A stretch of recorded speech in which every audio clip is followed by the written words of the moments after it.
اعوذ باللہ من الشیطان الرجیم بسم اللہ الرحمن الرحیم قال اللہ تعالی فی کتابہ الکریم وراودته التي هو في بيتها عن نفسه وغلقت الابواب وقالت هيت لك قال معاذ الله ربي احسن مثواه انه لا يفلح الظالمون وهمت به وهم بها لولا ان راى برهان ربي كذلك لنصرف عنه السوء والفحشاء انه من عبادنا المخلصین۔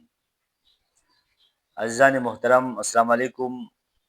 عید فطر سید ایام کن گلف باللہ۔ ہم سب ایک دفعہ پھر آپ لوگوں کی محضر میں حاضر ہے۔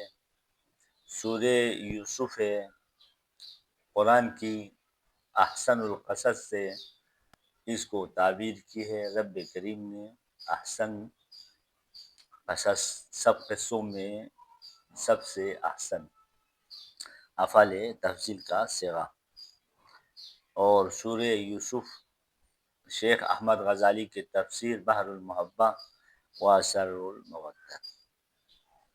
اللہ کا کرم، لطف و عنایت، نبی زمان بالآخر حضرت زلیخا کی گھر میں مسکن ہوا اور یہیں پہ آپ کی پرورش پائی۔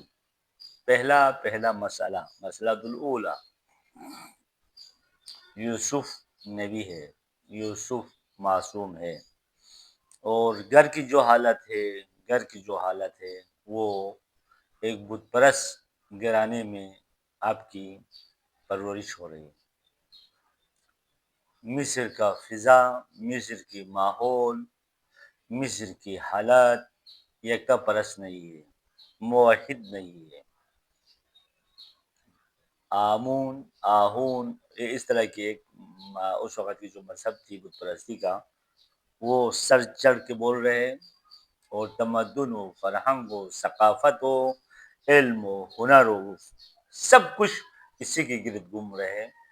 ایک مشرکانہ ماحول میں نبی کا پرورش ہو رہا ہے۔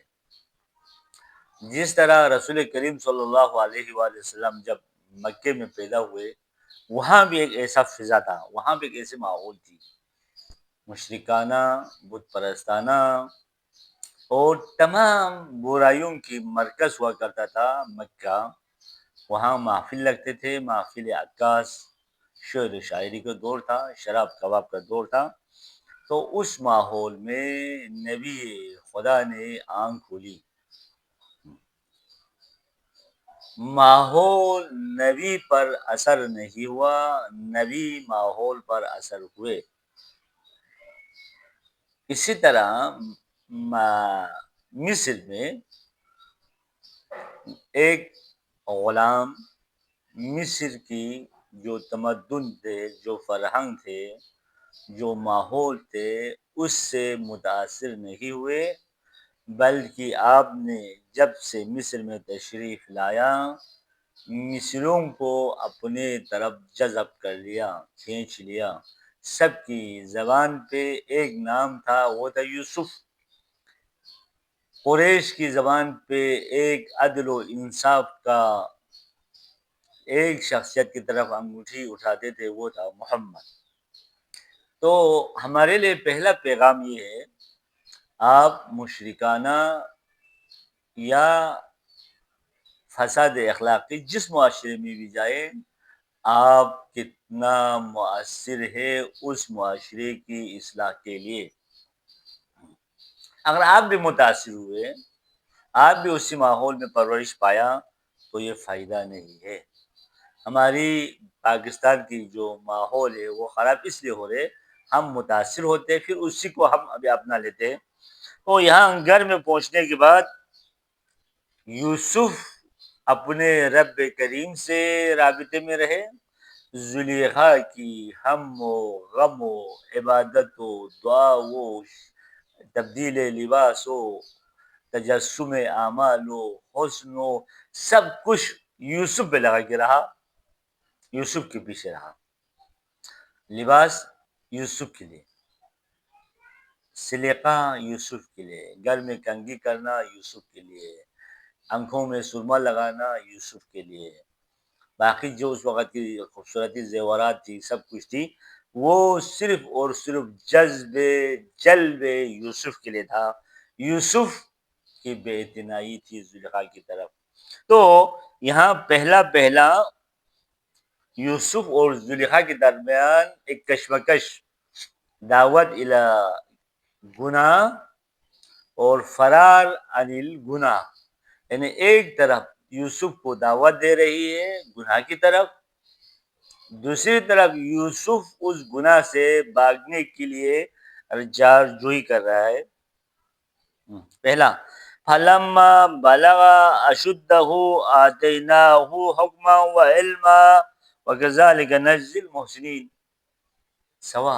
دوسرا سوال کہ یوسف اور زلیخا کی کشمکش کب سے شروع ہو گئی؟ ایک تو ہوتے ہیں ذہن میں، یوسف بچہ تھا تو وہ زلیخا انتظار میں تھے ایک ایسے عمر تک پہنچ جائیں جہاں اس کے لیے تن دے سکیں، تسکین دے سکیں، ان کی خواہشات کو پوری کر سکیں. یہی عمر ہے. قرآن کہتے ہیں فلما بلغ اشدہ آتیناہ حکما وعلما.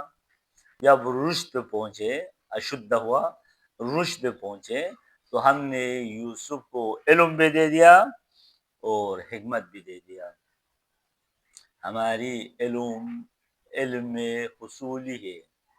ہم مدرسے میں جاتے ہیں، ہم مکتب میں جاتے ہیں، پڑھتے ہیں، اے بی سی سے شروع کرتا ہے، الف با سے شروع کرتا ہے، وضو میں اتوضا سے شروع کرتے ہیں، قرآن میں ہم نے نورانی قاعدہ سے شروع کرتے ہیں. یعنی دھیرے دھیرے، آہستہ آہستہ آپ کی علم و فکر و حکمت و نالج بڑھتا جاتا ہے. اس کے لیے تو بہت ٹائم چاہیے. پھر بھی آخری زمان تک انسان جہالت کی حالت میں چلے جاتے ہیں.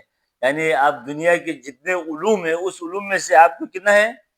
ایک قطرے کے برابر بھی آپ کے علم میں اضافہ نہیں ہوا. یہ تو مکتب دنیاوی ہے. یہ مکتب خدائی ہے. آتیناہ علم و حکمہ، ہم نے اس کو علم دیا اور حکمت دے دیا اور علم دے دیا. اور ہم محسنین کے ساتھ ایسے ہی کرتے ہیں. تو علم یوسف علم اللہ بن جائے، عین یوسف عین اللہ بن جائے، ید یوسف ید اللہ بن جائے، قدم یوسف قدم اللہ بن جائے. یعنی یوسف مظہر خدا بن جائے. اسی کے طرف شاہ سعید کا بھی فرمان ہے مظہر لی جمیع اسمائی و صفاتی. تو وہ عین اللہ سے دیکھے گا، وہ گناہ کی طرف دیکھے گا. تو زلیخا کی ذہن میں یہی تھا وَرَوَدْهُ الَّتِي هُوَ فِي بَيْتِهَا عَن نَفْسِهِ. رَوَدْهُ چاہا، زلیخا فعل مؤنث غائبہ، ہو سے مراد یوسف، التی سے مراد زلیخا، ہوا سے مراد یوسف، بیتہا سے مراد زلیخا، النفسہ سے مراد یوسف. یعنی بار بار یہ ہو رہا ہے کہ زلیخا یوسف کی طرف، زلیخا یوسف کی طرف. زلیخا کے گھر میں وہ شخص تھا یوسف. زلیخا نے رغبت کیا، اپنے طرف بلایا یوسف کو. بار بار ہی اور ہا کا مقابلہ چل رہا ہے. ایک ہی گناہ سے بھاگنے کے لیے، ایک ہاں گناہ کی طرف لانے کے لیے، ایک ہی معصیت کاروں سے اپنے نام کو نکالنے کے لیے، ایک ہاں معصیت کاروں میں اپنے نام ڈالنے کے لیے. دنیا اسی کشمکش کا نام ہے. ایک طرف کچھ لوگ ہوتے ہیں لوگوں کو گناہ ہو، شرک ہو، بے حیائی ہو، بے فساد اخلاقی ہو، فساد معاشی ہو، فساد سیاست کی طرف کھینچتے ہیں. ایک گروہ ہوتے ہیں ان سے کھینچتے. یہ کشمکش ہے ازلی سے آدم نبی کے ساتھ شیطان لعین کا کشمکش. یہی کشمکش پہنچے یوسف کی طرف. وحمد بھی وحما بہا، پھر یہاں تک وغلقت الابواب، سب دروازے بند کر دیے. انشاءاللہ ہم کل بتائیں گے. یہاں سے پھر داستان کہاں پہنچا۔ اللہم صلی علی محمد وآل محمد۔